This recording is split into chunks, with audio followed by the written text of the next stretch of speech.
going to introduce Professor DeVore from Texas A&M, the one who does the most brutal kidding with me while he gives talks.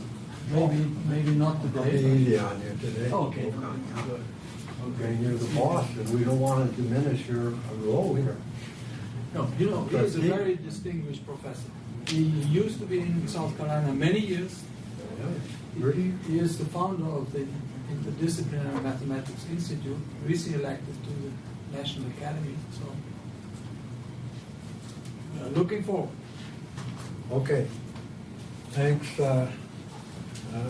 Wolfgang. So where I want to start here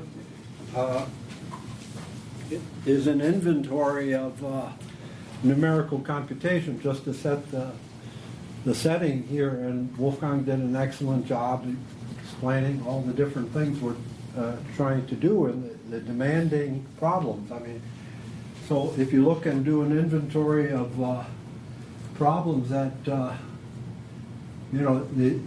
country or the world is facing these days, where the state of art in numerical computation is not satisfactory.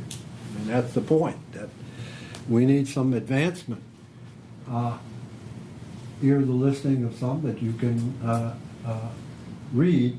But one of the defining things in these problems is typically they're high dimensional. As Wolfgang emphasized, they depend on a lot of parameters or a lot of variables. In statistical terms, if you're a stochastic guy, they're called features. And that's one of the obstacles that one has to engage in order to develop numerical tools to solve these problems. So I always stress that we want to build the most efficient numerical procedures, whatever the given problem is. And efficiency is measured by whatever we're trying to compute, the accuracy versus the number of computations needed to achieve that accuracy. And the problem, the bottleneck here, is that the number of computations frequently required cannot be implemented on current software or hardware to attain the accuracy we desire. Okay, so that's sort of the general setting. And what are the computational tasks? So, there are a lot of things we want to compute, but they can generally be broken down into two types. One is that we have some underlying function u, which I call the target function, and our job is to numerically compute something that approximates u well. I'll give you examples in a moment.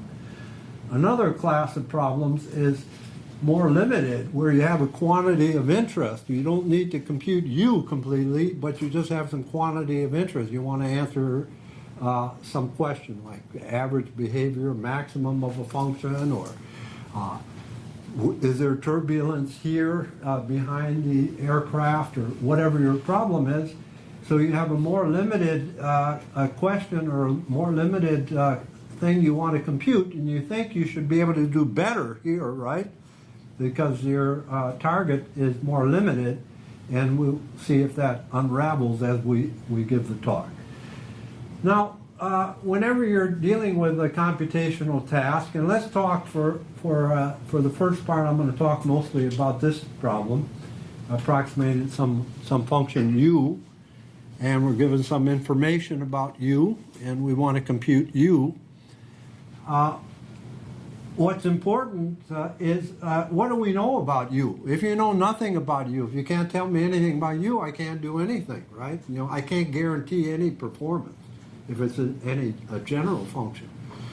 So we have to extract information about u, which limits the functions u, or what limits properties of u that general functions don't have, and we want to utilize this extra information in designing our numerical algorithms. And the description of what we know about u is generally referred to as a model class. This is common terminology in statistics and in certain areas of computational math. Notice this is a little different. When Wolfgang was talking about models, he was talking about mathematical models to describe physical processes. Here I'm talking about a model class, meaning what properties do I know about this target function u, and I'll try to exploit them. If I know it's real smooth, that's good. If I know it's not smooth, but it has some other properties, I need to exploit those in the design of numerical algorithms. It's not a contradiction, because what I was emphasizing is the property of U is that it is a solution of a PDE. So Yeah. in a way, that is what quantifies it. Well, look at this first bullet here that says in numerical PDEs, the knowledge you have is that U is a solution of PDE with some known coefficients, initial values, boundary values. That's the knowledge you have about U. And frequently you try to prove some theorems. These are regularity theorems, for example, for PDEs, which says, oh, you're solving this PDE and then it has proper conservation law, something BV appears, or in elliptic problems you have some regularity that says you gain a couple orders of smoothness over the right-hand side. But this is the kind of information you have about the target function U, and I think of them as saying that U lies in a certain class of functions, K, which is narrower than a general function. So this is the model class. And this is very important in designing numerical algorithms. The better you can quantify what this model class is, the better job you'll do in your numerical algorithm.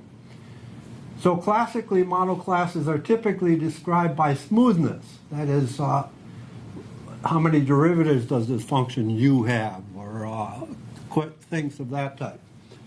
And again, the selection of the model class is key. We'll find that when you deal with high dimensionality, which is going to be an issue throughout this workshop, that model classes built on smoothness are not sufficient. They don't narrow down the class of functions sufficiently well to guarantee that you'll be able to do something with standard numerical methods. You're going to need some more information about U than classical smoothness. We'll get to this. Okay, so what am I going to try to do in this talk? This is so broad, the workshop and everything, you could have 10 courses on this, one semester long courses. We're just trying to give you some sort of a course view of what's going on. So what I'm going to confine myself to is, first of all, what's the role of approximation theory in this? I mean, obviously approximation plays a role because our job is to approximate a function U, right? Or this quantity of interest. So approximation theory has to have some role, and I want to explain that to you. And then I'll talk about finding the best approximation scheme given that the model class. Can we find, if we know the model class, can we find what type of approximation we should use in building our numerical algorithm? Because every numerical algorithm is built on some type of approximation. Finite element methods are piecewise polynomials. Compressed sensing is built on random observations. A lot of image processing is built on wavelet, multi-resolution theory, etc. So I want to see how can we decide what's the best approximation scheme to use once we have the model class K in hand. And then we'll turn to how do we build an optimal algorithm. And for this, I'm going to really confine myself to problems of data fitting because the subject of this workshop is data assimilation, so I want to deal with that. So, okay. So what's the role of approximation theory? Well, as I said, any numerical scheme is built on some form of approximation. Maybe you use polynomials, for example, in quadrature formulas, you typically are based on some sort of polynomials, or splines or piecewise polynomials in numerical solvers for PDEs, or in spectral methods, Fourier methods, or multi-resolution wavelets, but some some type of form of approximation. So we need to understand, well, how well do these methods of approximation do? And does our target function sit in a class that says they can be well captured by polynomials or by wavelets or splines? Or what is the appropriate approximation method given our knowledge about the target function? So what's the goal of approximation theory? It sits, it's an old subject. It began mainly in Eastern Europe and in the Soviet Union, and was called constructive theory, right? Constructive function theory, right? We now call it approximation theory. And the goal of this is that, okay, take whatever method you want to use to approximate.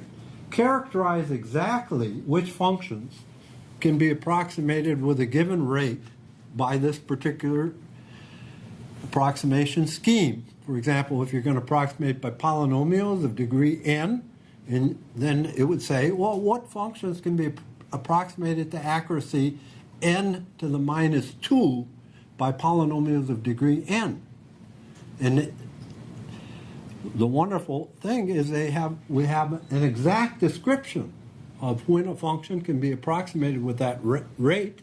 Exact, if and only if.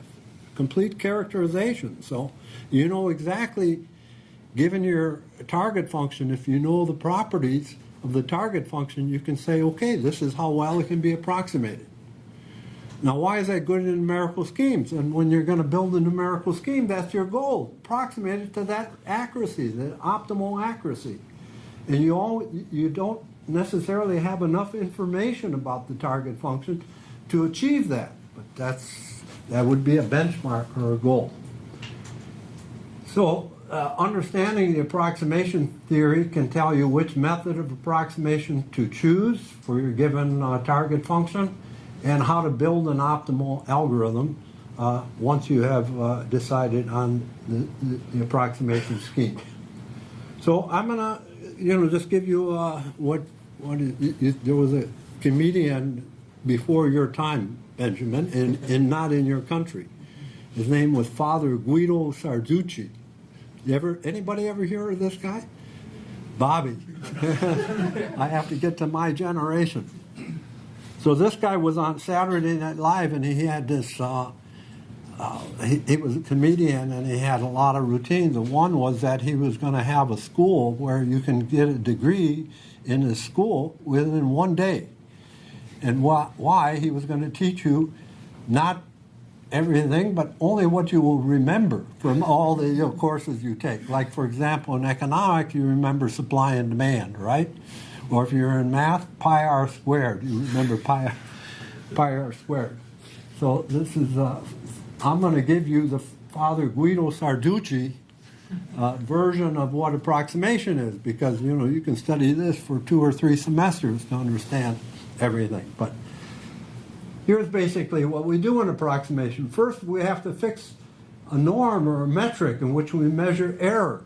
Right? We're trying to approximate a function. We have to decide in what sense are you going to approximate it. In a least squares L2 sense, in a uniform, in the sense of the soup norm, or in some Sobolev norm. When you're dealing with PDEs, typically you measure error in Sobolev norms. So you fix a norm in which you're going to measure error. And then you look at different methods of approximation. And the methods of approximation divide themselves into 2 categories, typically: linear methods and nonlinear methods. And I want to explain the difference between linear and nonlinear and what the advantages of nonlinear are. So when we talk about a linear method of approximation, what do we mean?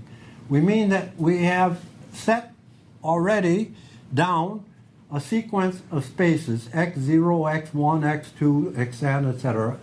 The dimension of xn is n.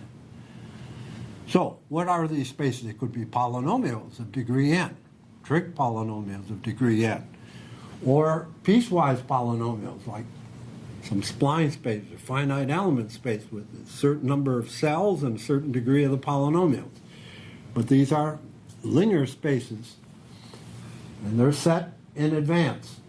And then, given our function u, our target function, we want to approximate, we reach into xn and find the best we can do at approximating u by the elements of xn. This gives us error enu. So if you approximate by polynomials, it would be the error of polynomial approximation to u. Okay? And now if we look at our target function, if all we know about our target function is that it lies in the set K, this model class. That's all the information we have about u when we begin. We don't know. If we knew u exactly, we don't have to approximate it, right? So we just have some knowledge about u. Then the performance that we can guarantee when we build the numerical algorithm or when we use approximation is given by this distance from k to xn, which is the sup over all u and k of enu. So this is the worst case performance, because this is all we know. But so if we want to guarantee to somebody at the end of the day he had his u, we guarantee you this rate of performance. This is the best we can do, right? Which is, you know, the devil is going to pick the u. After we set the numerical method down, somebody comes along and says, aha, let's check your method on this u. And they're not going to pick a nice guy. They're going to pick a bad guy, the worst possible u. So this is the performance of this sequence of spaces in approximation. Now you say, well, wait a minute. Now I have my class K.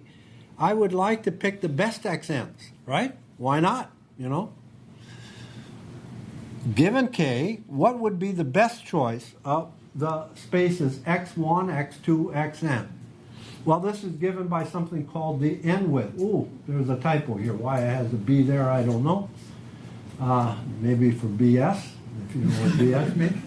But this is the n-width. The n-width says, let's look at K. This is our model class. It's fixed. And we look at all spaces of dimension n, right?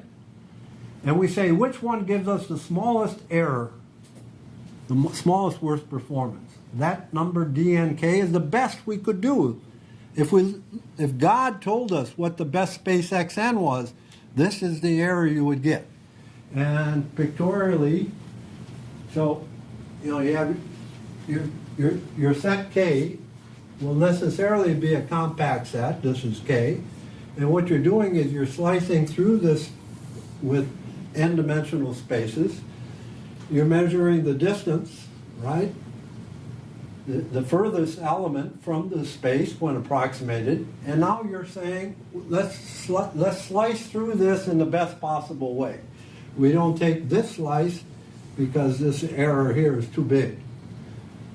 So the n-width would be the best choice of the space xn. And if we could find this n-width space, this xn, well, then we're done. I mean, then we have the best linear space of that dimension n.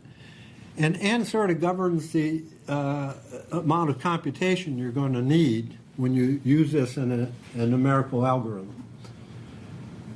Okay, so that would be a goal. Find the xn which achieves the n-width. Well, this is generally very hard to do, but we will talk about this problem a little later. I'm doing something that comes close to it. Okay, so let's return to the fact that we have any sequence of spaces xn. Given a sequence of spaces that we're going to use in our numerical method, these linear spaces, then we have associated to them what we call approximation classes. What is this? A alpha. Yeah. So this y there of dimension n. Yeah. Where is it precisely coming from? So you have this space x where you measure the error. Think of it as a Banach space. And you look at all subspaces y of dimension n contained in x, which I pictorially drew here. This flat thing is supposed to be a space of dimension n. And I said, look, this round thing is our set K.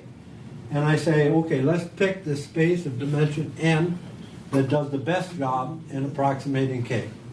So in other words, this optimal performance here is sort of logically disconnected from the sequence x0 to xn that you started. Right. Here I started and I said for any sequence x0 to xn, this is the performance. This is the- Then I said, well, wait a minute, what x0 to xn should we choose?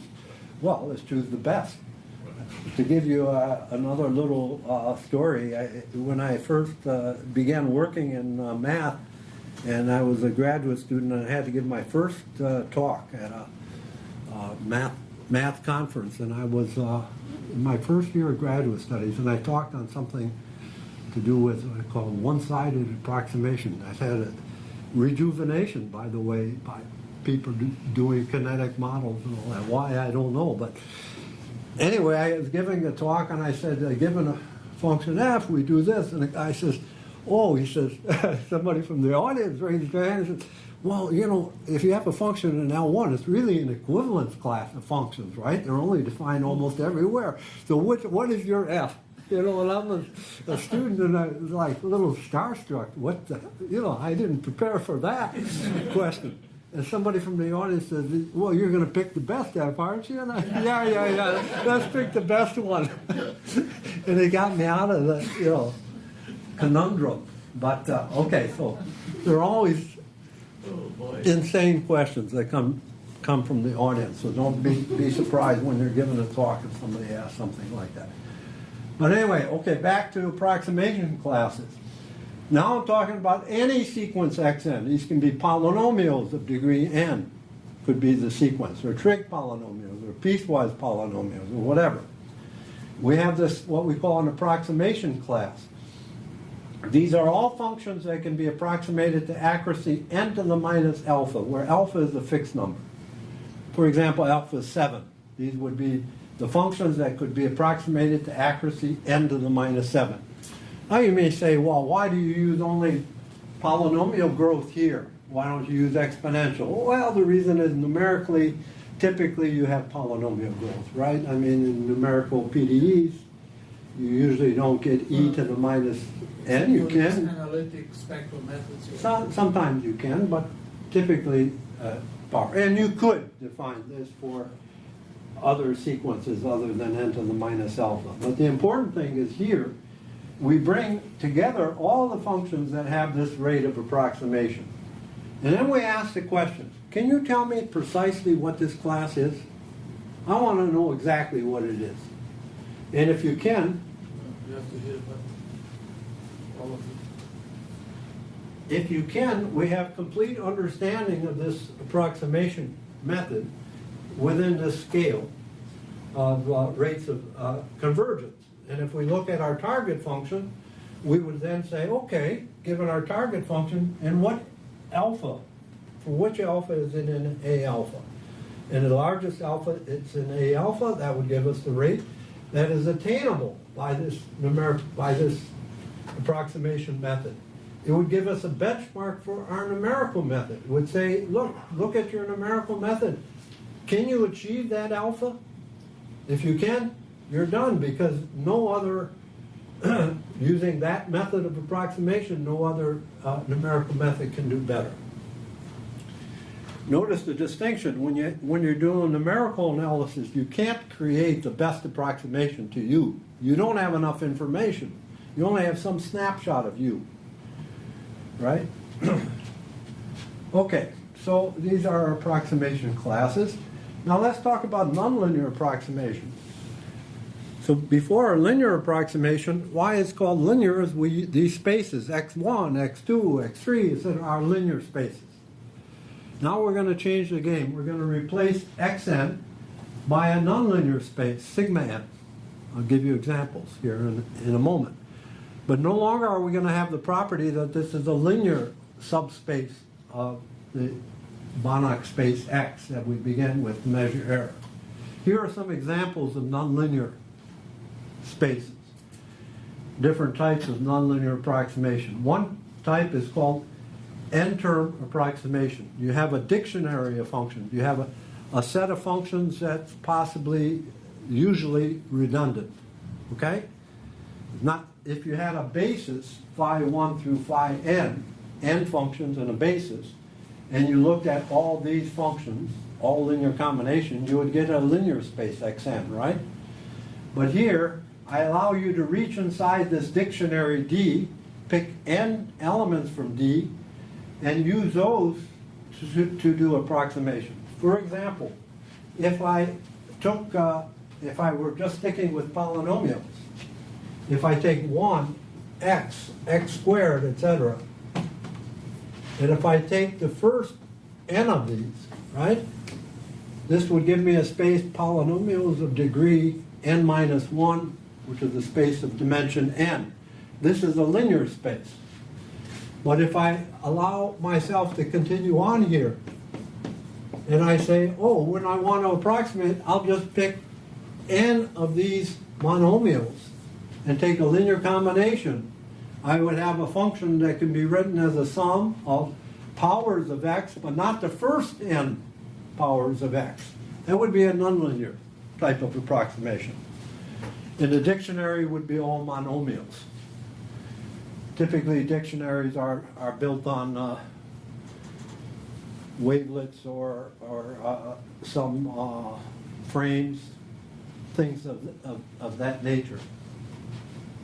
Okay, a second type of nonlinear approximation. So that's one example of a space sigma n, okay? It's a nonlinear space because if you add a sum, if you have one function as the sum of n guys, and another function is the sum of n guys, when you add the two together, you'll get a function that could be activating two n guys, right? Because the n guys for the one and the n guys for the other may not match. Right? So you see it's nonlinear. Another example of Isn't that nonlinear. the same as saying is the dictionary elements don't span a vector space? So that if you They could span a much larger dimensional vector space, but I'm only looking at a part of it, and it's not spanned. Right. See, because generally the dictionary is finite.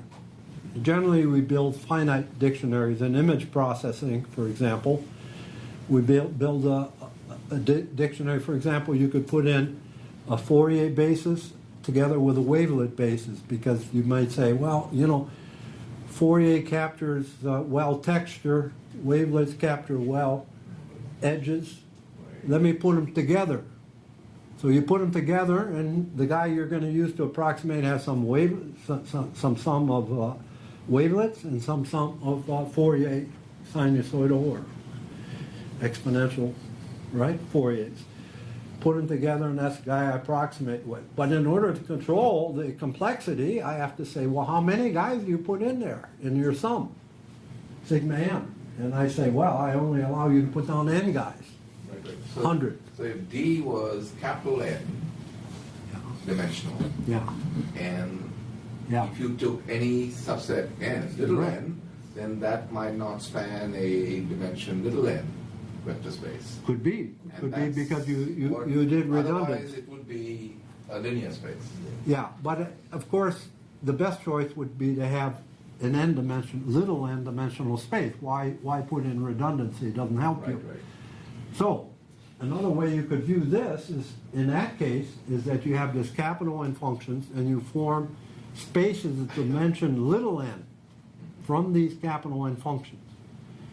So how many can you form? Capital N things taking little n at a time. You see you got a lot of spaces, right? And this motivates, thank you, Majaj, it motivates the second notion, which is library approximation, where you have a library, and in your library you have on your bookshelf, you have spaces of dimension, fixed dimension, n is 100. And to approximate, given your target function, you can use that space, any one of those spaces you want. Pick it off the shelf and use it. So there you have exactly, look, I even have your notation. John, are you happy? Look at that. Capital N is the number of, oh, no, it's not the dimension of the dictionary, it's the number of the spaces. library, Yeah. Okay, so I didn't quite capture your notation. But anyway, I have this library of spaces. I have a lot of spaces, capital N of them. They're all of dimension little n. And when I want to approximate f, I look at at this library and I pick the Y in the library that does the best job. Now, of course, if I pick another function G and look to approximate it, I get a different Y, right, from the library. And so when I add the two together, I get a two n-dimensional space, right? This isn't a linear process. This is nonlinear. Another one more familiar to people in PDEs is piecewise polynomial approximation. You have your domain, which let's picture our domain for now to be an interval, let's say 0, 1. And what I allow you to do is to put any partition of this interval into n pieces, n subintervals, right? And then on each subinterval, I put, for example, a constant function, right? So this would be a function in sigma n. I divide my domain into n pieces, and in each piece I can put a polynomial of fixed degree. I took constant, it's the simplest case. Now, the key is, to approximate, I can allow this partition to depend on f. So I'm not fixing the partition to begin with. I say, let's take f, let's look at f, and let's try to approximate it. Let's choose the best partition for f, and then use piecewise constants, right? So this is a nonlinear space because if I add two piecewise constants, each with n pieces, the sum will have two n pieces typically, right? It's not linear. The linear process here would correspond to, like in finite elements, fixing the partitions to begin with and saying, okay, I'm stuck with those. This is all I allow. I don't allow you to change the partition given you. You have to use this partition, the standard finite element method. And something a little bit in between are adaptive piecewise polynomials, where I'm given. See, the problem with this, if you were trying to say, okay, I like this because it gives me the flexibility of having long intervals where f is nice and smooth, my target function is nice and smooth, I'll put a long interval, and where it changes a lot, I'll put a small interval. I like that, okay? But it's very hard to see what is the optimal partition. And another strategy is to say, well, I won't allow you every possible partition of this type. I'll only allow you partitions that can be gotten by making binary decisions to split or not split an interval. So you can generate this kind of a partition where you always split in half an interval, okay? And this is called an adaptive. So typically in an adaptive method, you would look at your function, you would look at approximating it by a constant on the big interval, and if that doesn't give you your accuracy, you divide it into two pieces, look at the left interval, the right interval. If any one of them achieves your accuracy, you stop. If you don't, you divide and you continue on. And I look at sigma n to be the class of all such piecewise constants I can attain, but with the restriction that I have only n pieces. Of course, these can be described by a tree, and the tree has a certain depth, and the number of subdivisions in the tree is n. So these are the typical nonlinear processes. So what's the general rule of thumb? Nonlinear is better than linear. It's obvious. I can include linear in the nonlinear, right? So I can do better with nonlinear. But we'd like to understand how much better. What is the real gain? Does it really help us a lot? Or is it just a small gain? Okay, so, and is this going to keep happening? Because Scott didn't do it. John, Did you put the I did.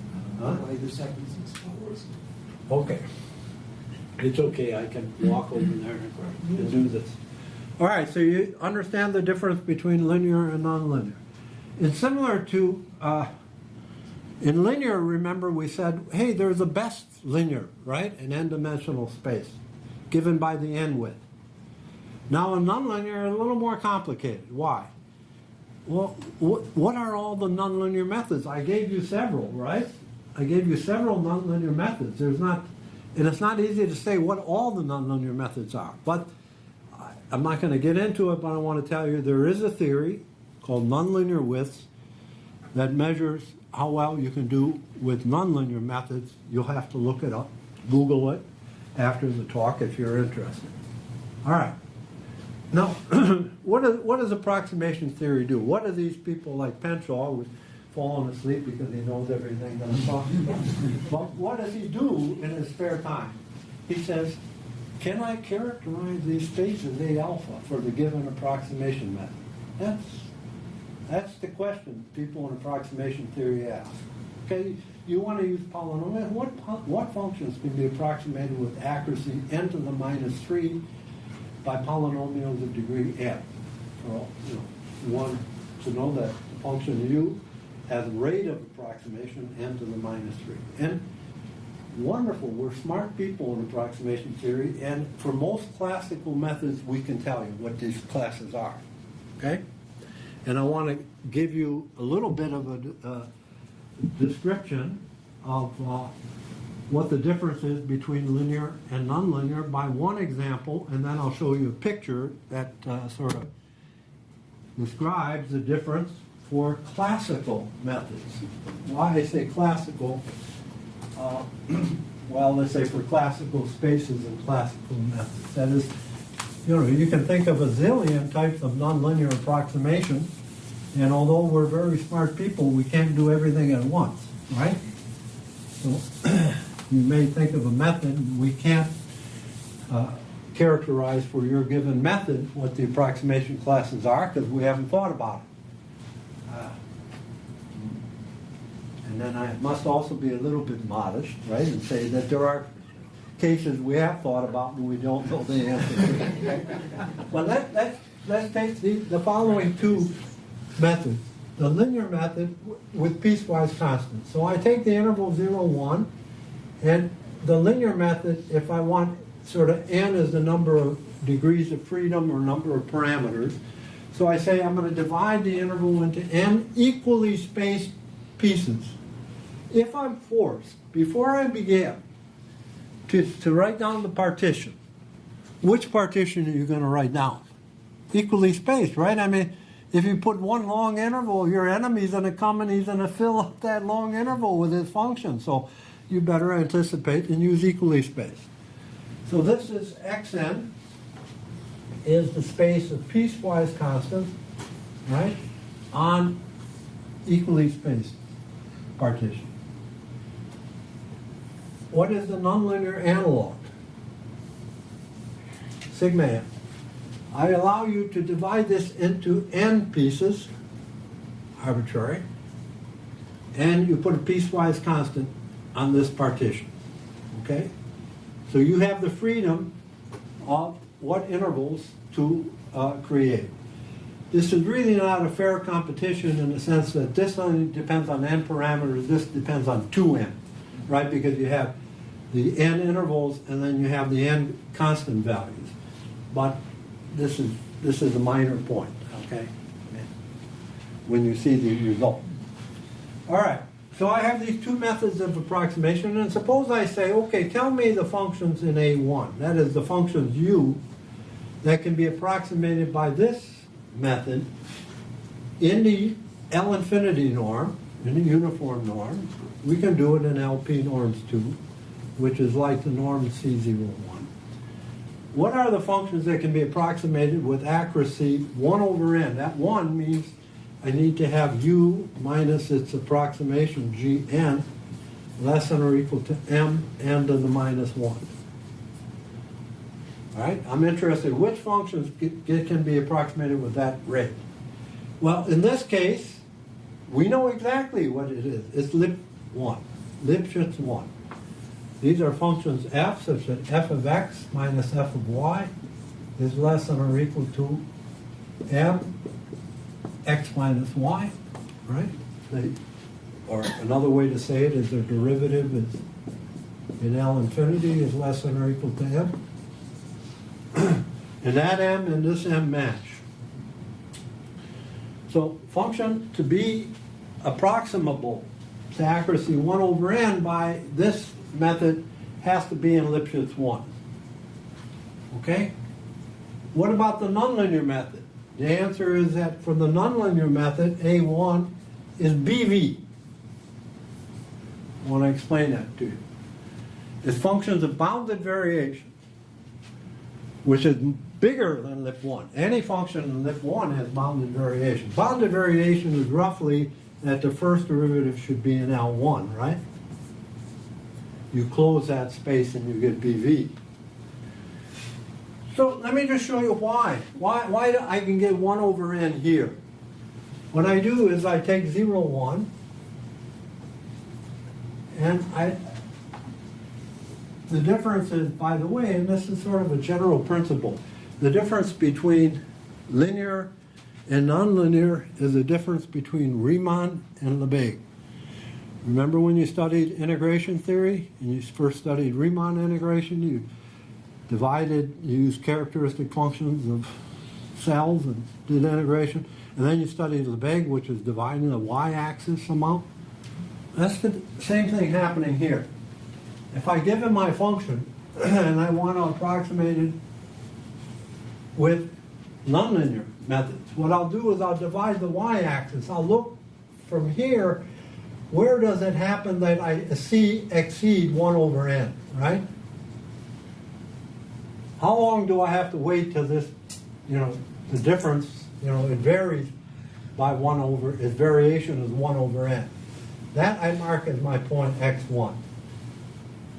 1 over n, I mark that as x2. So when f is changing fast, these are close to one another, right? And I do that. And then when I'm on a long, smooth interval wall, I can take a big, long, and a constant on that interval will do well, right? So this is how you generate the partition. You would look at your function and divide it into pieces where its variation on each piece is constant, is the same. And that you do that for n pieces, and then you would approximate it by a constant on each is interval. here n a parameter or is n fixed? N N, little n, is arbitrary, but fixed. but fixed. Yeah. So Well, you're not it's fixed looking when... for the smallest number of pieces that approximates. Oh, you could say, you could You're prescribe your fixing time. n. No, but That's why I'm describing here the functions that can be approximated with accuracy n to the minus 1. So if you give me a target accuracy epsilon equals 10 to the minus 6, then here I say, well, if to achieve this accuracy, 10 to the minus 6, since n, I take n equals 10 to the 6, and to achieve that accuracy, 10 to the minus 6, right? I can achieve it if the function is in lip 1, right? Here, I have this accuracy, n is 10 to the 6, so the n is chosen after you tell me the accuracy you want, right? So in that sense, But it changes your class of BV. no. BV is the functions which have finite variation. But over Remember? n pieces. And No. if BV is is this over an independent arbitrary piece. number of pieces, PV is a norm. Oh. It measures the variation of a function. right? You look at the But soup variation over all over- partitions, over- all partitions, you look at this. It's like, BV is like the integral of f prime. Yeah. It's W1. So you have a function that ramps up and comes down, it's okay, it's, as long as its derivative is integrable. And I understand that on the L1 norm sense, but I am confused by your piecewise approximation, where you say that I'm looking at the space of Let me give you- variation over I'll give all you an possible example. partitions. Ah. And if you're looking at all possible partitions, n is variable. Okay, let me give you an example. Okay. So that's where my confusion Okay, so I'll give you an example. is. Well, I don't mean You to have slow a you down, function, though. don't I mean have to a slow you function square root x. Let's look at that function, f of x equals square root x. You want to approximate this function, right? And you want to achieve a certain error of approximation. The engineering error is what, 10 to the minus 6 or 10 to the, right? I mean, engineers, what do they? 10 to the minus 6. I want to approximate this function to accuracy 10 to the minus 6. If I use a uniform partition,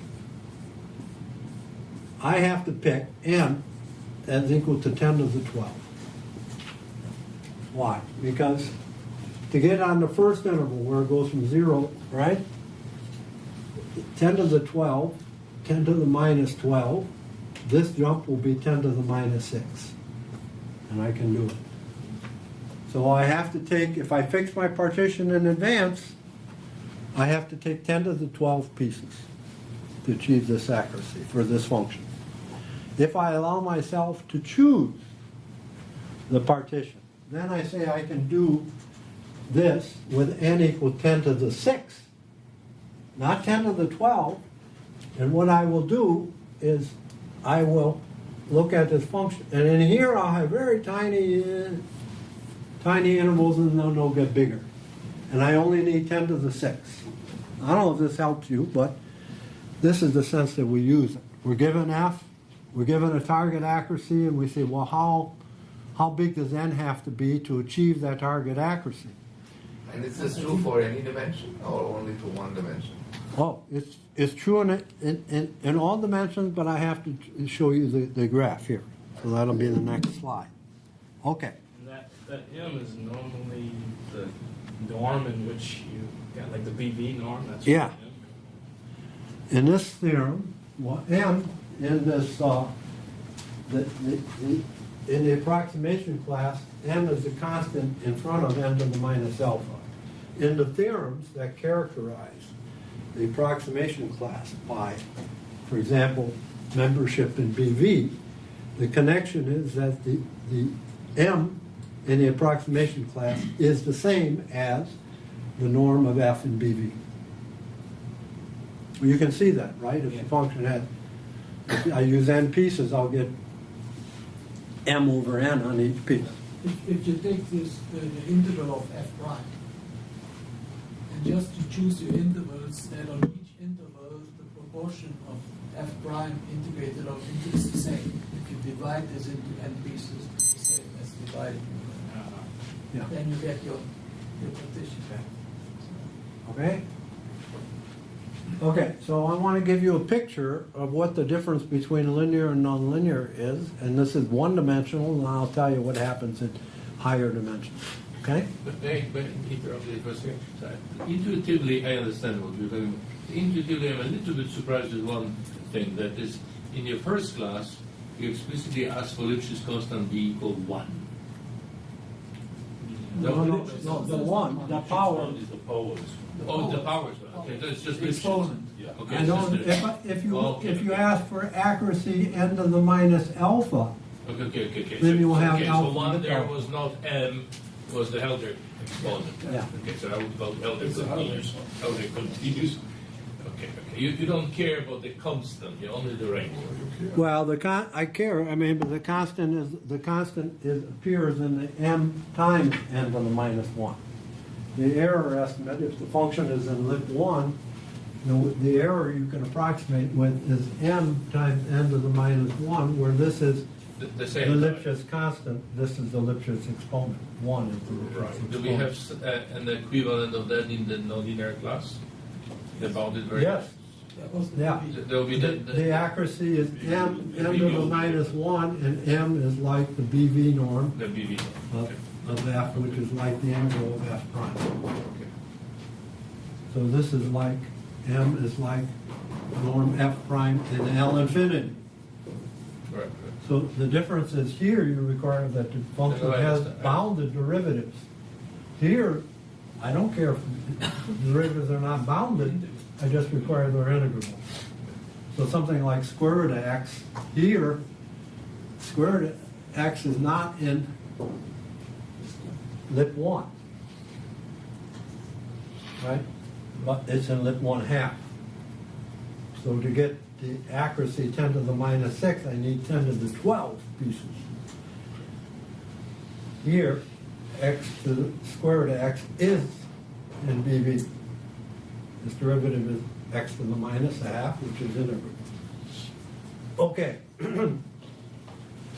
I'm now concerned about the covering the material.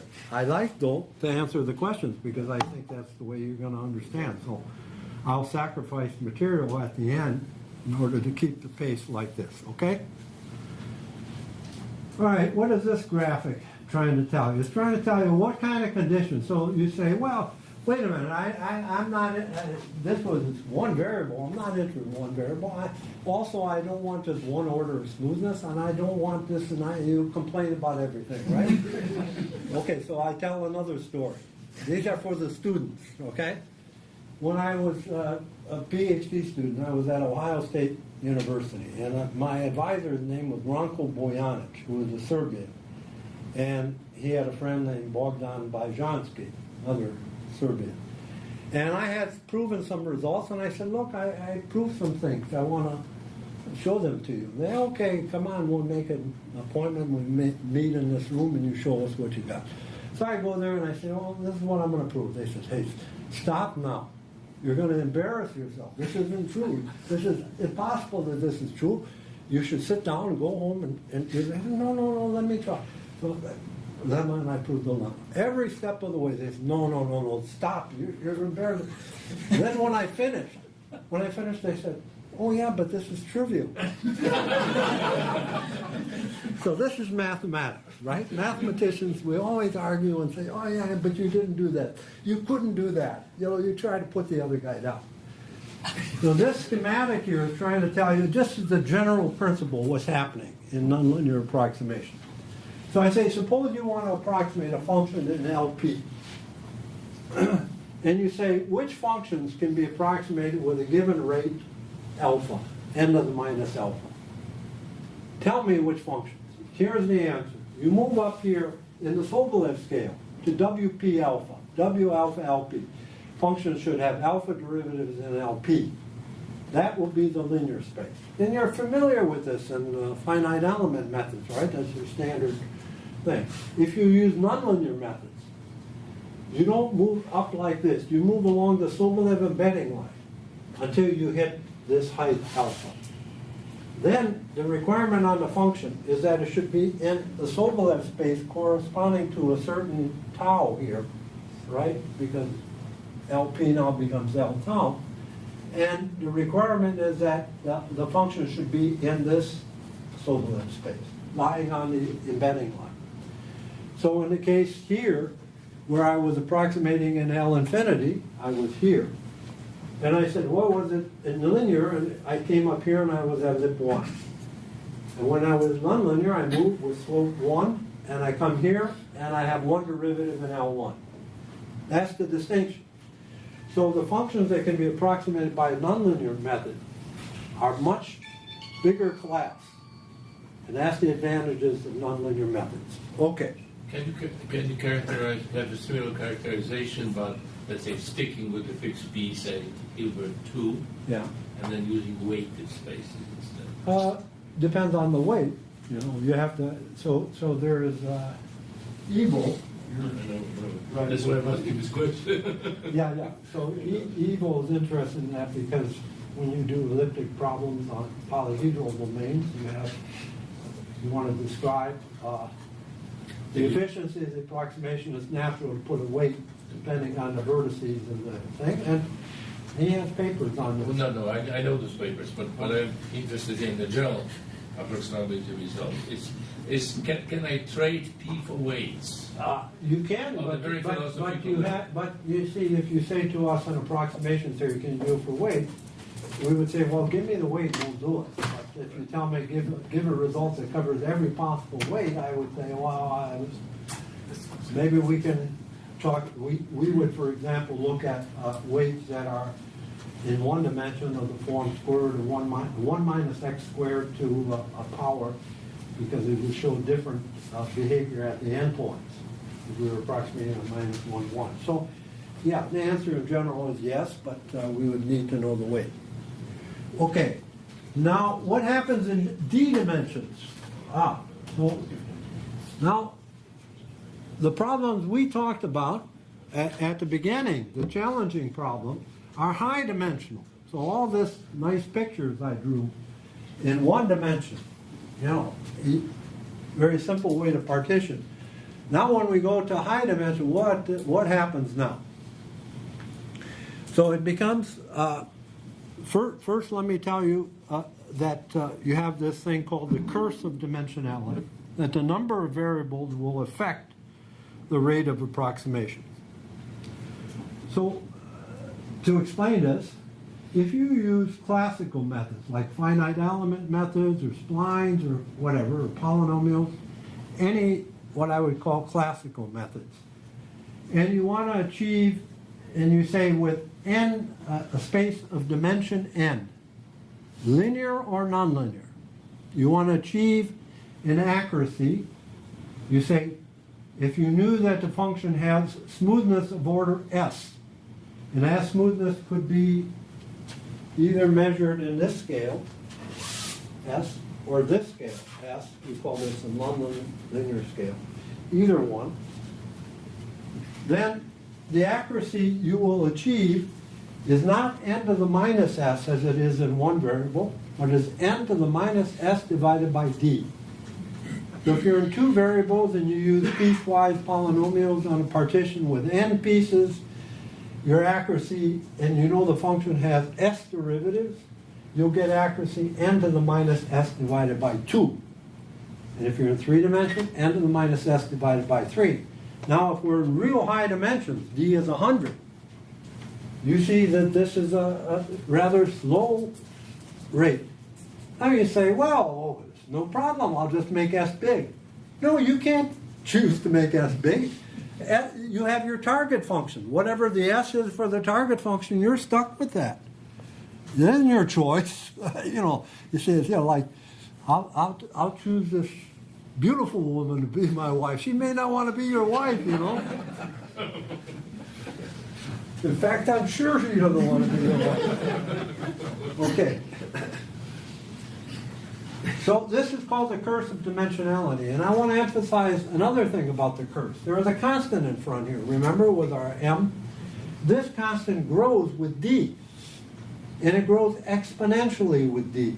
So this is like of the form e to the d, or d factorial, or something big here. So if you're talking about a function of 100 variables, and you say, well, I know it has 5 derivatives, you're going to get 100 factorial, n to the minus 5 over 100. Think of how large you have to pick n to achieve any reasonable accuracy. Impossible. That's the curse of dimensionality. So this estimate is really not informative about behavior with respect to d, because you have to know the dependence of the constant upon d. Well, we do know this. You can figure this out. It does in fact grow, like I told you, it's an explanation. Yeah, it's like a d factorial type. Yeah. You can say localization doesn't help. Like just subdivide 100 dimension cube once. It does that. Okay, so this is the curse of dimensionality, and the problems I mentioned on my first slide, saying these are the challenging problems, they are typically high dimensional. A lot of parameters, a lot of variables. And so if you say, oh, well, I'll just use finite element method, you're going to bog down. They're not going to work, okay? That's the curse. So what are we going to do?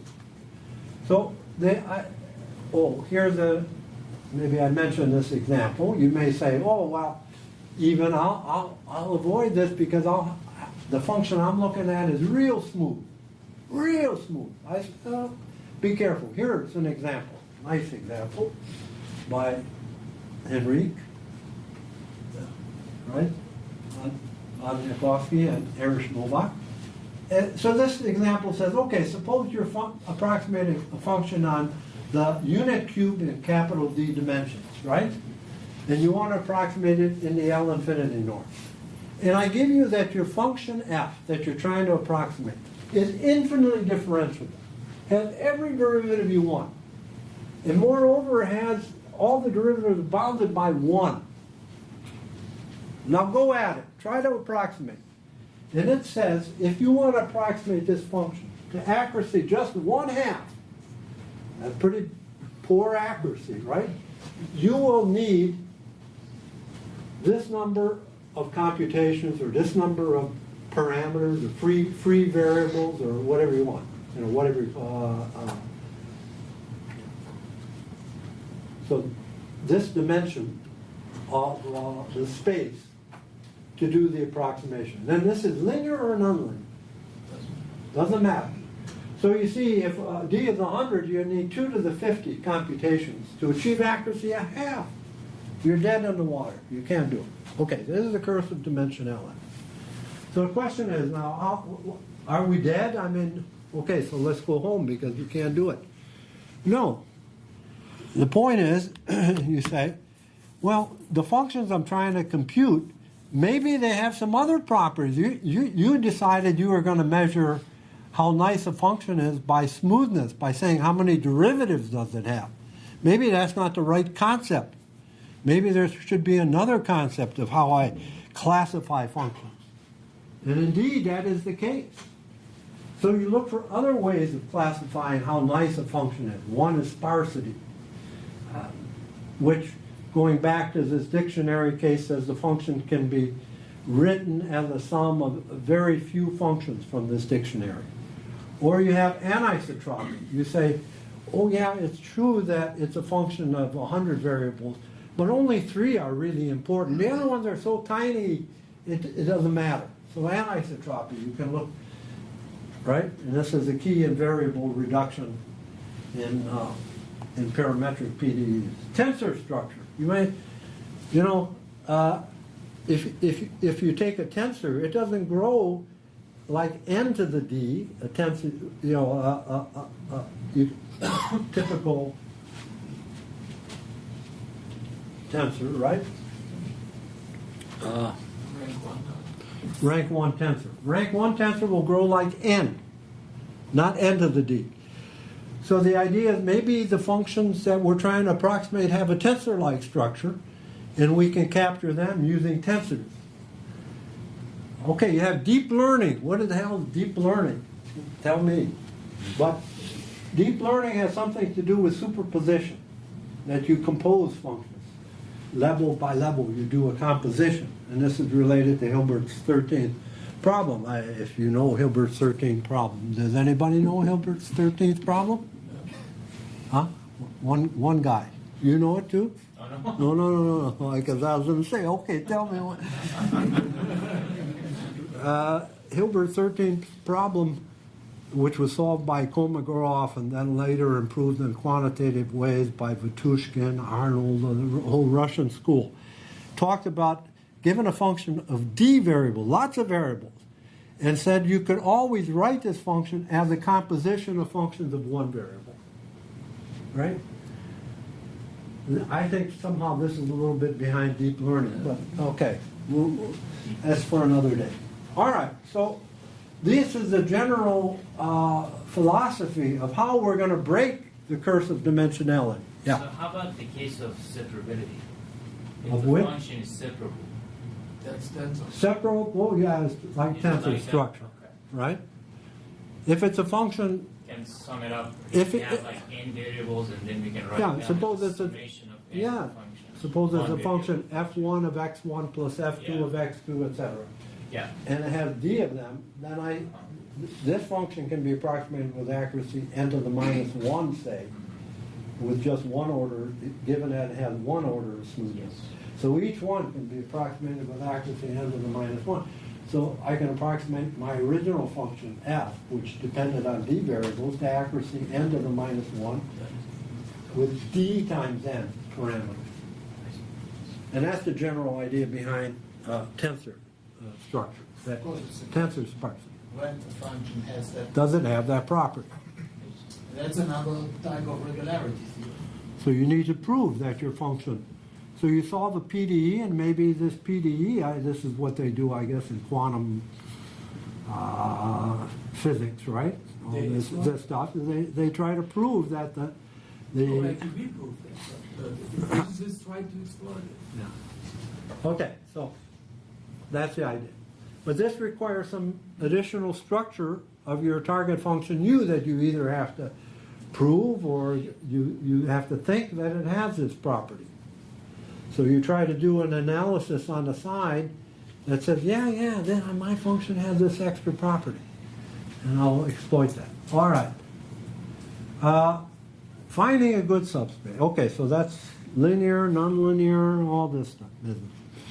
This is approximation theory. Now, let's return to the linear case where, remember, we tried to generate x1, x2, and the approximation class depends on what x1, x2, etc. is. So we have our model class K, and we're trying to approximate functions in K because this is where we think or we know our target function is in K, right?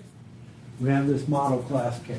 And K may be just described by some PDE or a family of PDEs as in parametric, Wolfgang's solution manifold. And that was his manifold M is my set of functions with all realizations of solution to the PDE for the given parameter y. This was K. This is what I know about my function, target function. It's in here, right? And now I say I want to create a good space, linear space for this. Can I do it? Well, we know the best space is the n-width space, but how the heck are we ever going to find this n-width space? Nobody will find the n-width space. So here's an algorithm that amazingly almost does the job. I mean, in some sense, this is truly, to me, remarkable. So these are called greedy algorithms. So we fix the norm that we're going to measure our approximation in. We have this class K. And I'm going to give you a method to generate a good n-dimensional space Xn. And I claim to you this method generates a space Xn that's almost as good as the n-width space. Here's the way I do it. What I do is first I look at, let me suppose 0 is somewhere here, the origin of your Banach space. This is my set K. I first pick the guy here which has biggest norm, the furthest away from 0.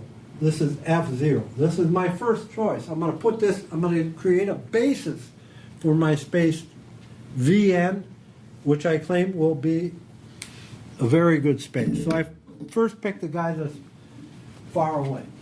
Okay, then that will give me my first space, which would be this one-dimensional space, right? Passing through here. What do I do next? I look and I say, let's look at all the guys in my space K, and let's find a one that's not approximated well. This is the one, it's the worst approximation, right? I'll put that next in my space, F1. Now I have a two-dimensional space, V0 spanned by F0, F1. And in general, if I'm at step at n, I've already chosen these functions.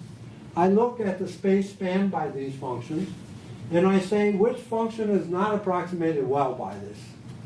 Whatever it is, that's the next function I'll choose in my basis. This is called the greedy algorithm. Now, for numerical reasons, we sometimes implement the weak greedy, which is we do not necessarily pick the one that's the furthest, but just within 1/2 of this distance. This is easier to implement numerically. And here's the amazing theorem.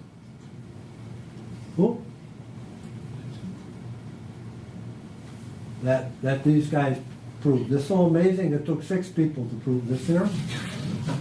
And what it says is that if you look at this space Vn, these spaces generated by the weak greedy algorithm, they perform almost the same as the n-width space. In what sense? If the n-width spaces, this is the n-width, behave like n to the minus r, this behaves like n to the minus r. So I'm not saying that at every instance it gives me the n-width space, but performs whatever rate the n-width spaces perform at, this performs at. And you can replace this by exponential rates too, and there's a corresponding theorem. Okay, so this is a greedy selection. And this is used frequently in parametric PDEs to reduce the model. So how would it be used in parametric PDEs? This would be u of y.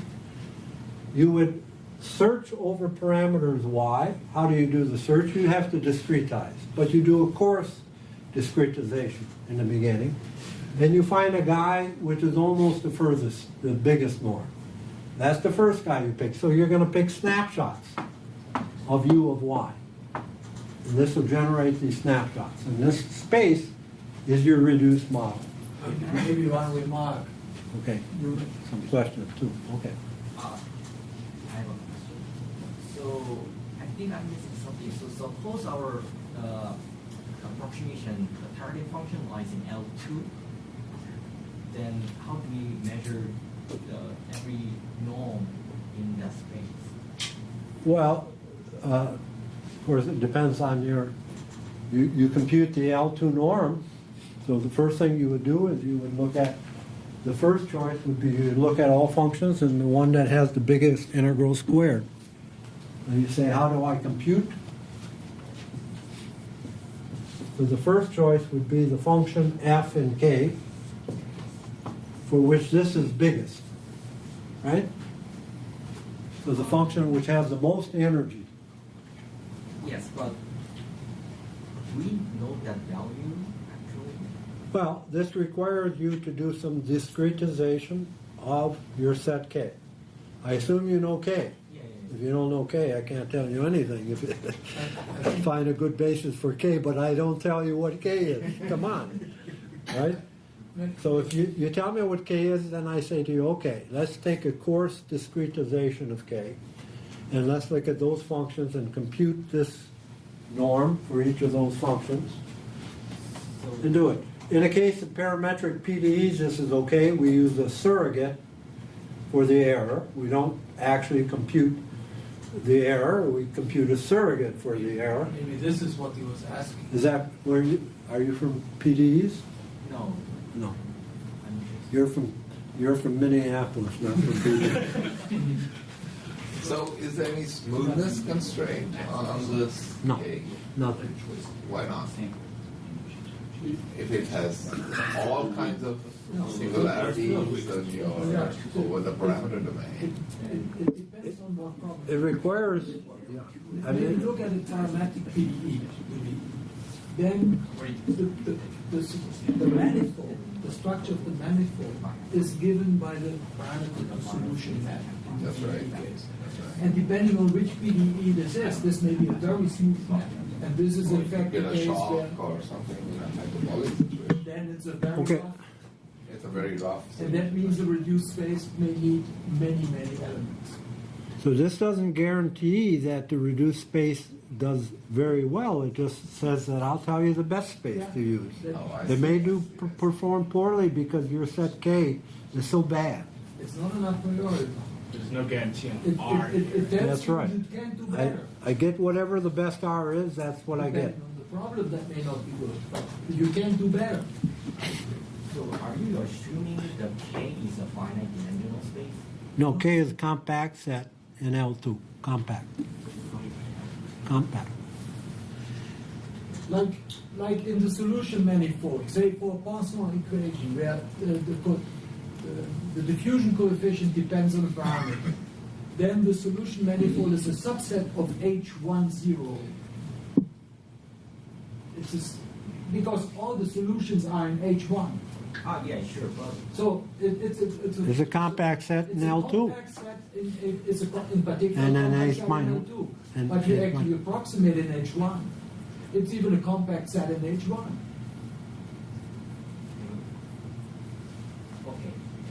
Okay? Well, you see, you use finite element methods. You prove a rate of convergence. It means that this must be a compact set. But This is telling you, though, in cases where you don't see what to use, how to find a good space. But this comes back to what I was emphasizing in the first talk. I was saying this problem is governed by the fact that the Laplacian is an isomorphism from H1 to H minus 1. Not from L2 to L2. From H1 to H minus 1.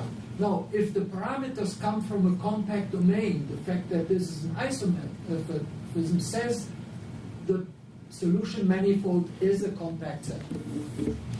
Because you're mapping a compact set to a compact set by an isomorphism. So this is what you know. And because it is a compact set, an increasing dimension will decrease the error. You don't know the end widths, you don't know how fast it decays. But what Ron is saying is this construction gives you always a finite dimensional subset that does essentially the best for that invested dimension. But at the cost of searching over K, a lot of search, a lot of numerical cost is, they shove under the rug, they say this is offline, so we can do this in 10 days and find this, and now we stick with But this. your greedy algorithm, if you go back one slide, is using the span of your... Yeah. Previously, It's an n-dimensional space. Non-smooth functions. I'm just thinking aloud. Well, But these then the functions could span be very might non-smooth. actually aggravate the similarity structure. no. These Just functions taking could a be linear non-smooth, but they combination, may... You can't do linear interpolation between singular He doesn't do it. functions which have He doesn't do similarities any linear. You mean how do I now construct the best approximation for that. from the space? I use a projection. If I'm in L2, I'll orthogonalize these functions and use the L2 projection. If I'm not in a Hilbert space, I have to create a projector. Okay, that's quasi-interpolant something. Okay, that's a job to be done. I'm just telling you what the best space is. Very clever. Yeah, let me give you another analogy. All these soccer players. So let's say you're playing soccer, and you're two teams, and this one team is beating you terribly. And now you get to choose one player. Who are you going to choose? You're going to choose the best player of the other team. This is what this greedy is doing. It's saying, okay, what guy is killing me the most? This guy. I pick him. That's my next guy. Then I look and I say, which guy is killing me the most? I pick him. This is what this greedy procedure is. The amazing thing is we worked on greedy a long time, different other greedy algorithms. Typically, they're not the best. And this one is. So it's... There also could be an analogy. Of course, I'm feeding into your time again. Maybe I should give you some of my time. I'd like to deal with you more tomorrow. We should find some more time. But there's the greedy approach also is the one that, you always, in regression fitting, the best fitting spaces are taking the maximum variation, right? And there's the same idea in this, what's called the Frank-Wolf algorithm, where they're trying to find the best fitting Are you going to talk about that? I'm not going to talk about that, but I see that analogy in Okay. your Maybe we have to approach look to the at it. best I don't fitting know. spaces and the best fitting spaces that comes up in regression. Yeah, we'll have to look at Frank Wolf. Yeah. I don't know that. That's a But another way to say, these greedy are like playing chess, but only looking one move in advance, right? You don't look well in advance. I just look one move and say, oh, what's the best to fix my problem now where I am to make the best at the next step. The error at the next step will be somehow the best. You don't look into the future. And you don't come back into the past and change what you did. So it's very doubtful. Greedy procedures are very questionable. They should be good. This one is. Which brings the next question.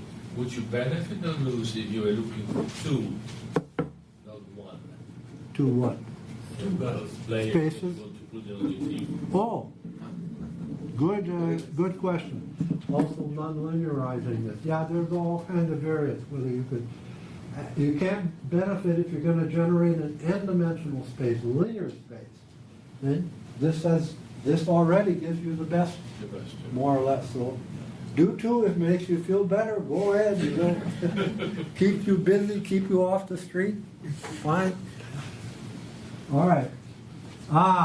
Now, Wolfgang, what do we do? At 30 minutes. All right, let me talk a little bit. Okay, 30 minutes on data. And then I'll stop, and if at some other point in the workshop you want me to finish that data, I'll do it. Okay. okay, maybe tomorrow.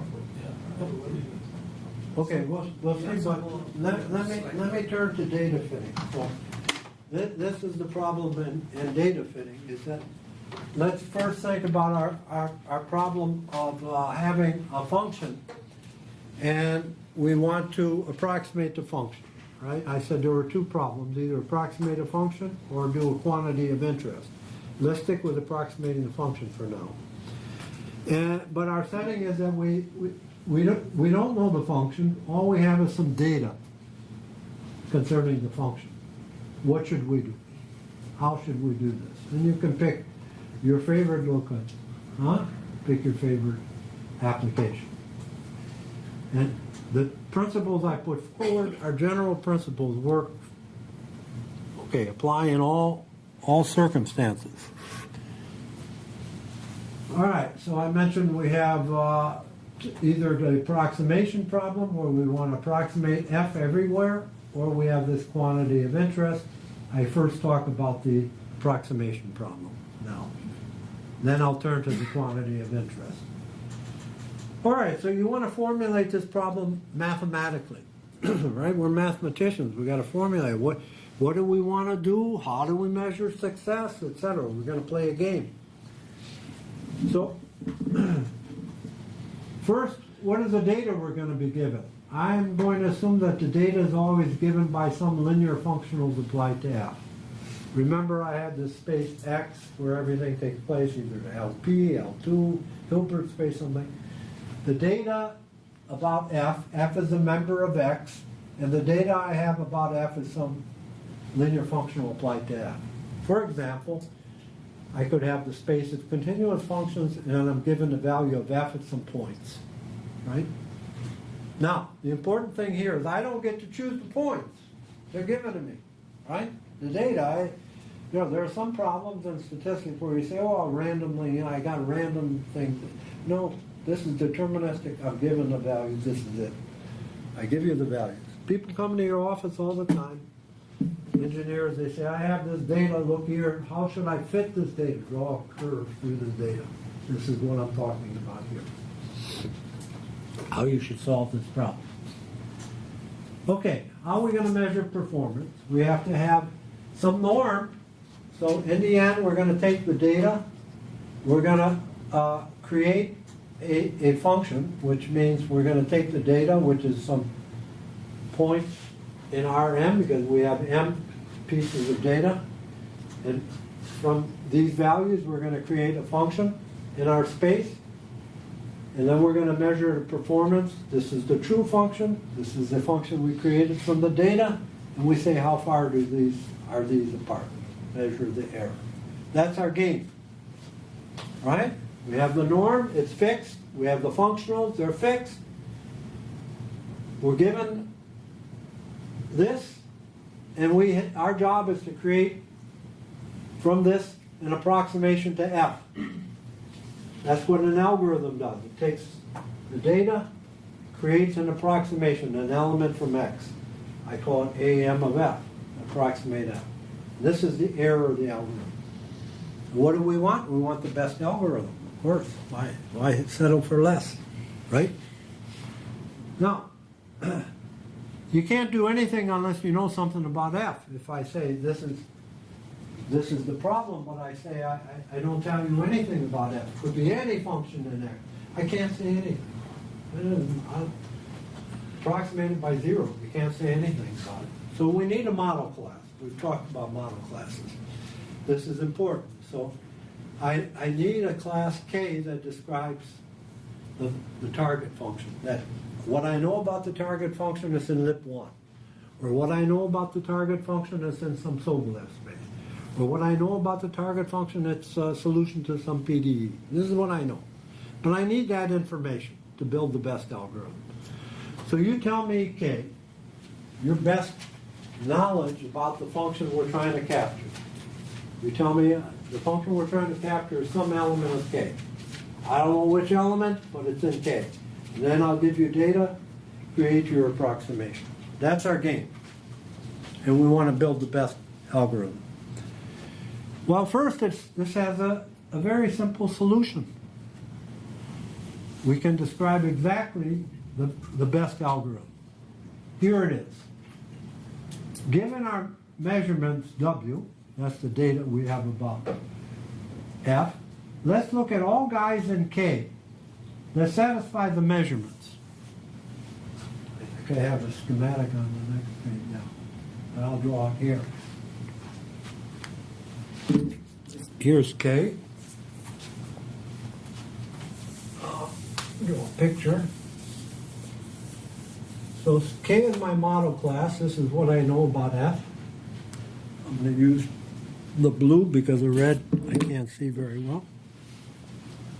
So K is my model class. Then you give me W, and W says, well, then this is KW. These are all functions in K that satisfy the data you gave me. I take this, and I take the smallest ball that contains this, right? And I take the center of the ball. That's my best approximation to F. It's the best you can do. All you know about F is that it's in here. It can be any function in here. So you take the smallest ball that contains it, take the center. That's called the Chebyshev ball. And that's the best algorithm, is to map W into that center. And the radius of that ball is the error that you can recover at that accuracy. Here's a picture. This picture includes not only the case where you want to approximate, but when you have a quantity of interest. First, let's say you want to just approximate. This is your set K. That's your model class. You get W. That means you made these measurements and you got this W. You look at this W. And you say, let's look back here and say, what are all the guys that could have been mapped into W? These are all the guys that satisfied my measurements. I look at that pink set, and I take the smallest ball that contains it, and take the center of that ball. That's the best algorithm to recover F. And the performance is the radius of that ball. And if you have a quantity of interest, then you apply this map into, you apply Q. You get Q of K of W, which is another set, and take the center of that as your estimate for Q of F. Okay, so that, wow, seems easy. We have a nice, easy solution to this. The problem is, this can't be implemented numerically. You'll never find these Chebyshev balls and all that. I'm a little bit confused. KW, right, is the set that lives on the compact manifold. Yeah. So And that satisfies the it's meaningful measurement. for me to speak about the ball and so on. But by the time I apply Q to it, I'm in a completely different space. Yeah. I mean, the space. This is a ball. different space. So let's say it could be a square. This is usually space. like ours. This could be just an interval, right? Let's say I'm computing the integral. So what's the best approximation? I mean, So that you look at, you apply Q to KW, and you get some interval. it's not longer the function, it's the data. You get some interval. You got it? I'm good. Yeah, thank you. And you take the center of the interval. You don't deliver the function that has the average, you just deliver the average. Yeah. Well, you want the function that has the average. There are a lot of functions that have that. That's average, Yeah. If you're interested in approximating the function that has it, that's the first problem. That's the full approximation problem, which is harder. Okay. Is it possible that your center is not in the set? Yes. In general, yes. But if you have a convex K in a Banach space, the center is always in it. And you read the papers, it discusses all these possibilities. Okay, so it's too hard to do that. All right. So now we come to something real important. It's model classes. Remember, this to me, I mentioned this is the hard part in the subject. You have this target function you want to capture, you want to create some numerical algorithm. What do you know about this function? Now, you may say, I know that it solves some PDE with certain parameters, okay? That's the knowledge you have about this function. But this knowledge is not so easy to transfer into a concrete statement, like the function is in a best-of class or something, okay? It's not so easy. So the key is, what do you know about this model class? And now here's my philosophical argument. I say, look, Bajaj, you said you're going to use piecewise linear functions to approximate this target function. Then you must think that this function can be approximated well by these piecewise linear guys, right? Otherwise, why did you choose that? Why didn't you choose wavelets, or why didn't you choose radial basis functions or something else? So I say the right model classes are model classes described by approximation. And here's the way. So I'm looking for what are the appropriate Ks. What K should we try to develop our theory for? Is this for the linear approximation? Or the Either linear or nonlinear. You can do either one. So V here, this V,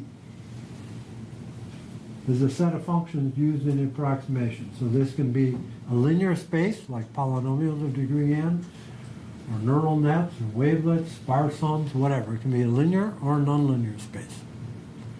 But you said, I have the feeling that my functions can be well approximated by radial basis functions. I just, why, I don't know. Or by neural net. People doing deep learning, right, are always approximated by neural nets. So they somehow feel neural nets, this is the thing I should use. A neural net with n nodes, right? So you fix V, and you say, this is what I'm going to build my numerical algorithm on. Then I say the appropriate model classes are functions that can be approximated by V to some accuracy. You must think that your function is in one of these classes with a small value of epsilon. Otherwise, why did you use V? So I want to see, given that this model class, what's the best algorithm? You picked V, you said, oh, I like splines with n pieces. I say, okay, it's your business. You like that? This is what you think? Then I say the correct model classes are these, because you think your function is in one of these model classes. I don't care what epsilon is. It won't matter to me. I want to build the best algorithm, given that this is my model class for F. So V is fixed. This is my model class. I'll build the best algorithm. The best algorithm will not depend on epsilon. That's the good news. So you don't need to know epsilon. You just need to know that V was a good space for the approximation. So if you decide to use polynomials of degree 27 to fit your data, you have chosen V, and I'm going to tell you the best algorithm to use now. You may say, well, I'll use guys at dimension 27, I'll do least squares, or I'll do something with polynomials of degree 27 or piecewise linear. I'm going to tell you the best algorithm. Okay? If you decide to use that space V to construct your numerical algorithm, I'll say this is what you should do. Okay, and I want to first describe this in a case. Okay, this does both Hilbert space and Banach space. Since time is running out, Bobby has to go to a basketball game. Bobby, you can leave whenever you want.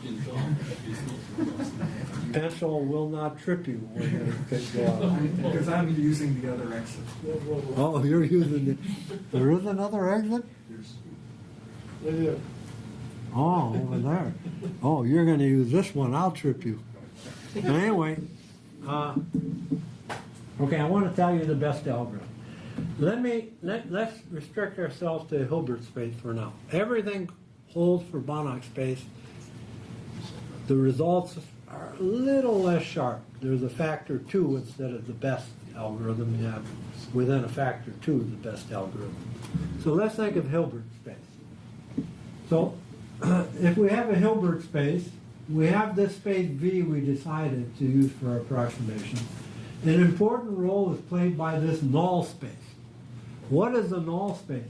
It's all the functions in our Hilbert space that have measurement 0. Okay, let's suppose we had reproducing kernel Hilbert space and Therefore, we had point evaluation were our function. So let's suppose that our measurements were the values of f at some given points. We didn't get to choose them. Some points, we have some function f, and we're given the values of f at these points. That's our game. What's the best we should do? You got it? I'm assuming this is the information. Or you can say, I have the Fourier coefficients. I give you the first Fourier coefficient, the 13th Fourier coefficient, blah, blah. Or you have MRI, you know, you make your slices through, and that's the information you have about your target function. Or you have atmospheric measurements. You measure pressure, temperature at certain positions. So this is your measurements, right? Then an important role is played by this null space. The null space are the functions which have measurement 0. Right? Now, why is the null space important? If I take now general measurements, I can add something from the null space, and it will also have the same measurements, right? Well, the null space plays an important role because any information you have about f, if you modify f by adding something from the null space which moves around, you don't see it. All you have is the information about f modulo this null space. So that's why the null space is important. Now, what is the performance? I'm going to tell you the best algorithm. And the performance of the best algorithm is given by this number. This is a number times the epsilon where it can be approximated. This number is like an in-soup condition if you're from PDE world. You flip it 1 over it. And what this number is, it says how big can the norm of something in the null space be if it's, let's say, distance 1 from your space V. Remember, V is your space you think does a good job. The null space has nothing to do with V. Nothing to do. It only has to do with the measurements, not to do with V. You chose V. You have this. This says that you have, if this is big, it means there's guys in the null space that are close to V, which have big norms. So those guys, you're not going to see those guys, and they're going to hurt you. It's telling you how much it hurts you. Now, I'm going to give you the best algorithm on the next page, and the best algorithm gives you this performance. This number mu times epsilon. So you've chosen V. The measurements were given by, they were fixed. You knew what the measurement functionals were. You knew K and you chose V. You get this number times epsilon.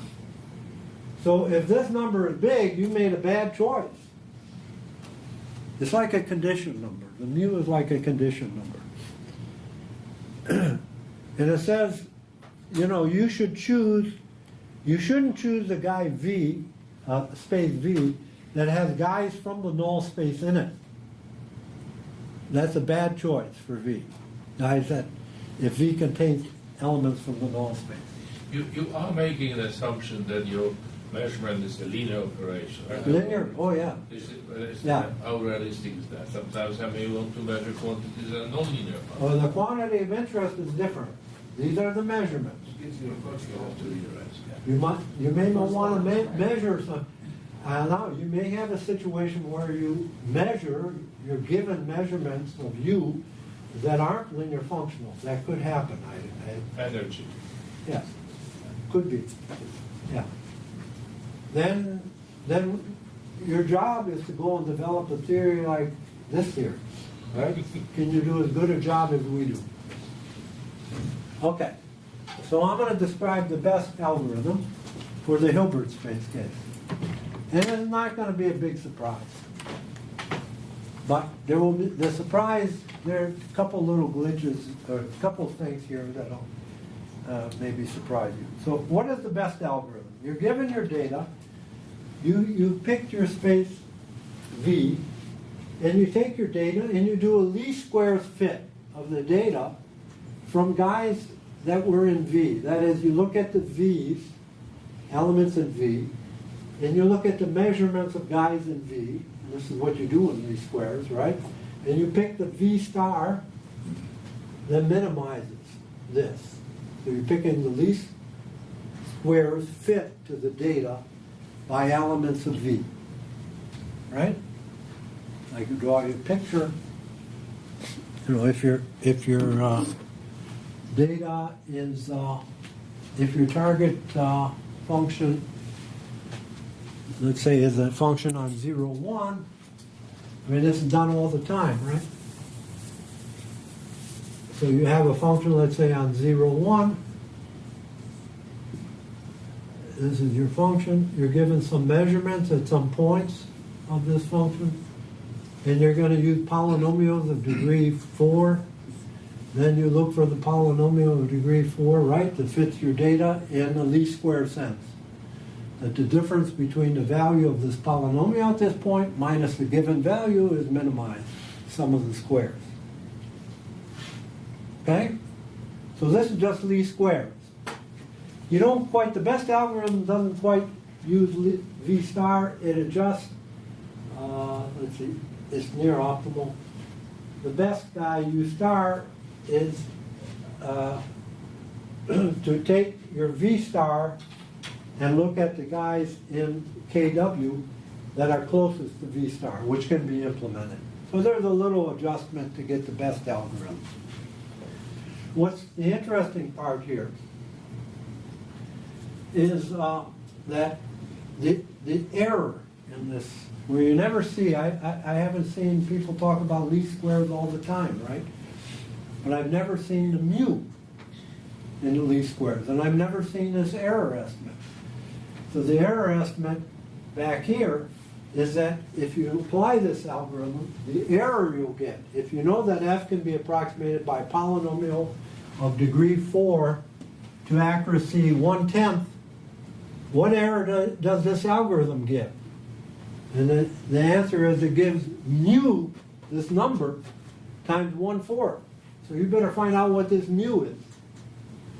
Okay? And it tells you this is the best algorithm, gives you the exact error for this class. Okay, I have a picture that tells you here what's going on. Okay, so this is your space V, right? This yellow line. You see it? I can only draw 3 dimensions. The set K epsilon is a cylinder, right? All functions which are within epsilon of V, so it's a cylinder. The measurement W tells you that your element is on this red line, because these are the guys that have measurement W. And you stop, you only take the part of the red line in the cylinder, because you know your function is in the cylinder. So you take this red line. And where you look at the closest, this guy here, which will be the halfway point of this red line, this will be V star. And the U star will be a guy, no, this is V star, sorry. This is the best approximation. This is the least squares approximation. And the U star, which is the best algorithm, is to move from here to this closest point on the red line to this guy V star. So this is a pictorial of what the algorithm does, but I think the interesting part, okay, it says the day it's over. Scott says he has to go home. His kids are waiting for him. Apparently the timer is 2 hours. Okay, but it's okay, because I'm getting tired anyway.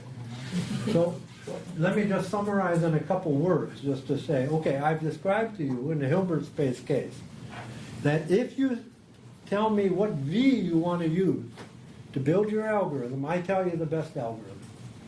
And in the Hilbert space case, it's no surprise that it's connected with least squares. The surprise is that I tell you exactly the error. And in the error, there's this mu. And I never see mu discussed. And what mu says is it may be that you're choosing polynomials of degree 4 may be a bad choice because it doesn't match the data that you're given.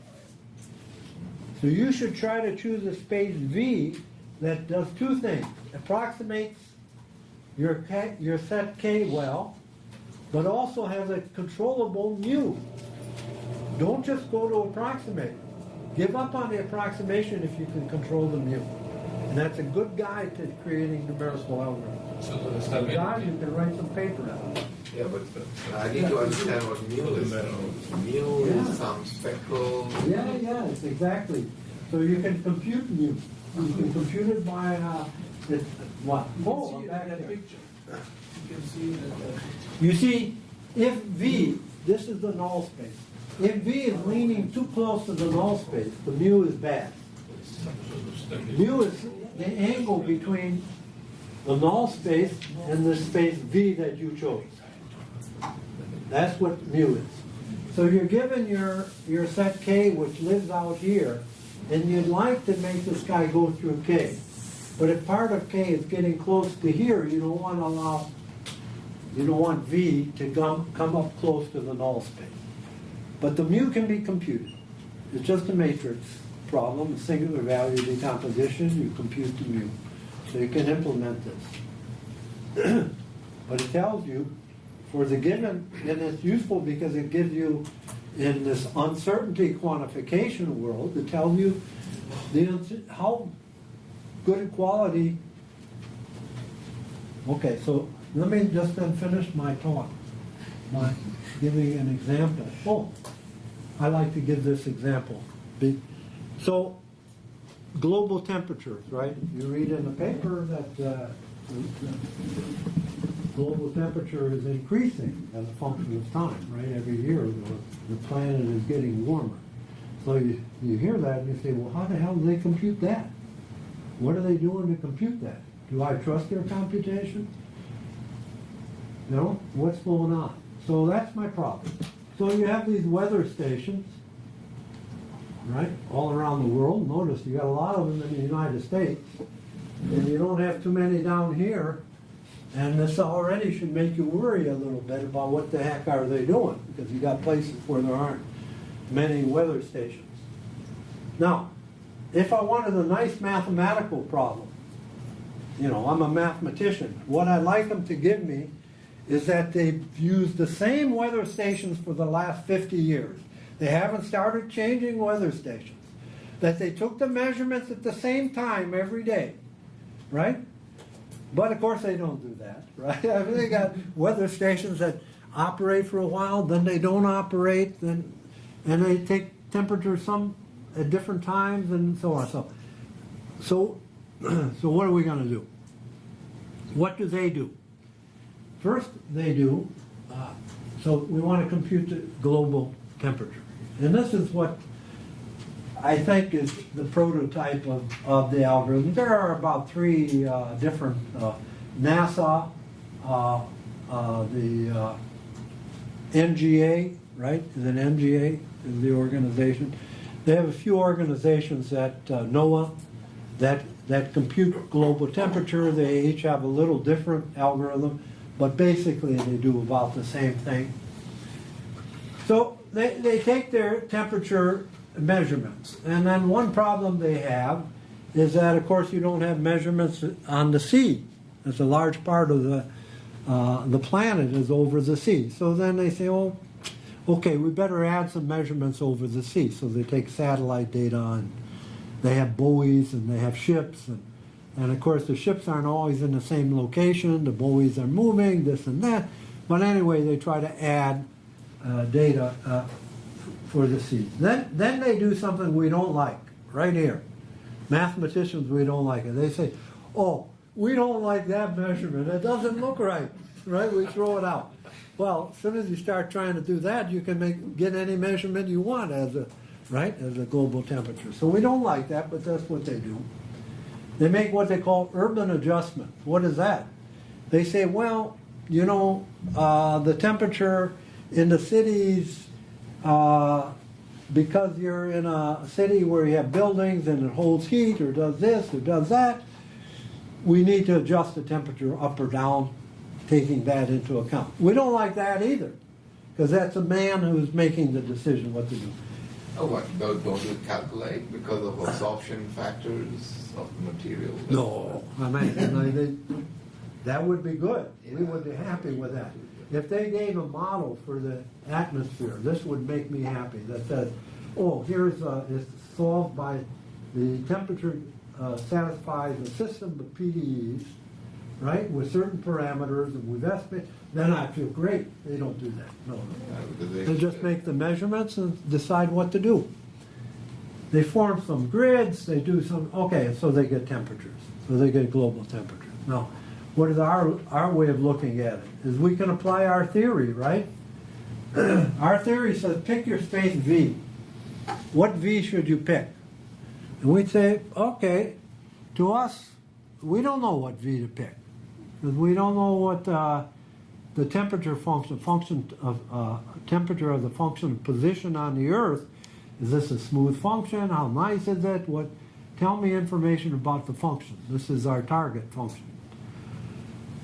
We don't know what V to use, but we took spherical harmonics. Why spherical harmonics? Because their pencil would like this. You can use your, what do you call these? Needlets.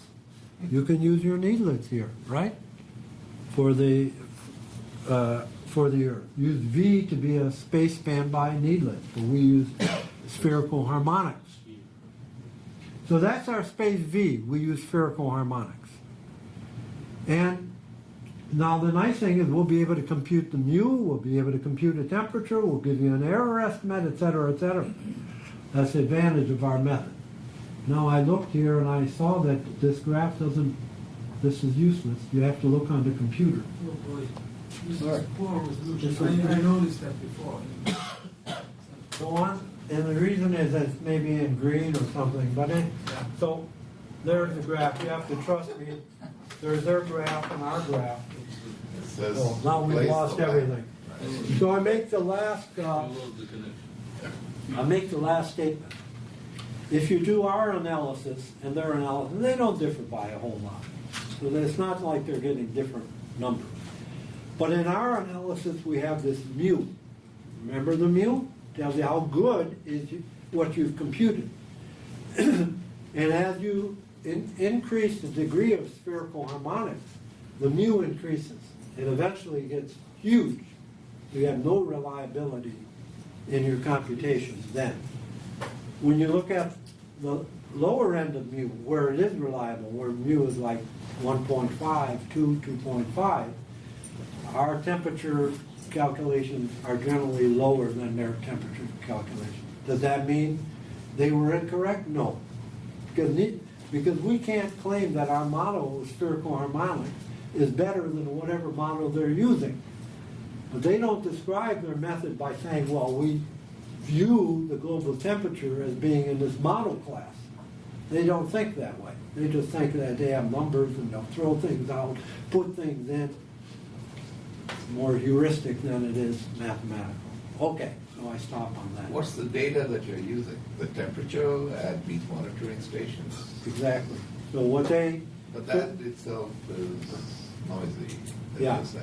And our analysis shows that if you have noise eta, is the noise in the max norm eta, then your calculation is accurate to mu times eta. So the noise affects the accuracy of your calculation by multiplying by this mu again. So I'm advertising that this number mu is very important. Calculate this in your given problem, because it tells you how good your data is for the given thing you're trying to compute. Okay, I stopped. I'm exhausted.